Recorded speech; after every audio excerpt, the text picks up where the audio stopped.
If you owe money to the IRS and you think you can settle with them by yourself, um, good luck to you. Because normally what happens is I've seen a number of taxpayers that come to me a year, 2 years later. They try to do it themselves and they just couldn't get it done with the IRS. And they come to me 1 or 2 years later, and now they owe a lot more in penalties and interest and so forth. Dealing with the IRS, it's very convoluted. If you've been to a New York train station system and you try to get into the train station in New York, because I lived there for about a year, many many years ago, it's a nightmare. It takes you a long, long time for you to understand how the system works and so forth. And I'm just going to cover some basic stuff that you can probably just Google this and pull it up yourself. And it's called a taxpayer roadmap. And this is a system that basically tells you where your case may be at any given point in time. And obviously, when you do your filing with the IRS, you'll end up in the processing station. If you owe money to them, you'll go into the assessment station.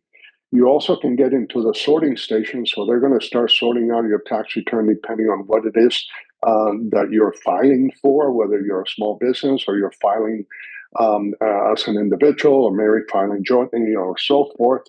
And then you get into, if you owe money to the IRS and you owe for a number of years, and you get into what they call the collection station. And then you go into the collection alternative station, and you can go into exam alternatives depending on what the IRS may want to do in your case. And that has a lot to do with the type of taxes that you owe to the IRS and how many years you owe and what is the total amount that you owe. Some things you may be able to do online, but most of the things are getting quite critical and it's very, very difficult to do.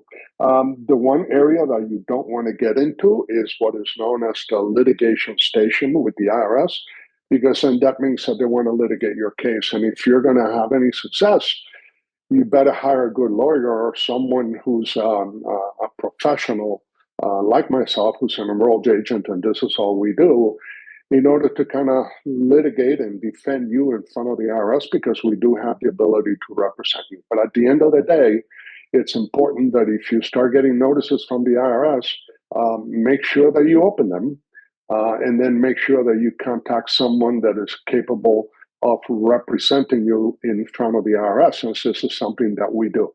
Whenever we engage a taxpayer because he or she or it could be a company, owes money to the IRS, the first thing that we do is we obtain an IRS 2848 form, which is a power of attorney.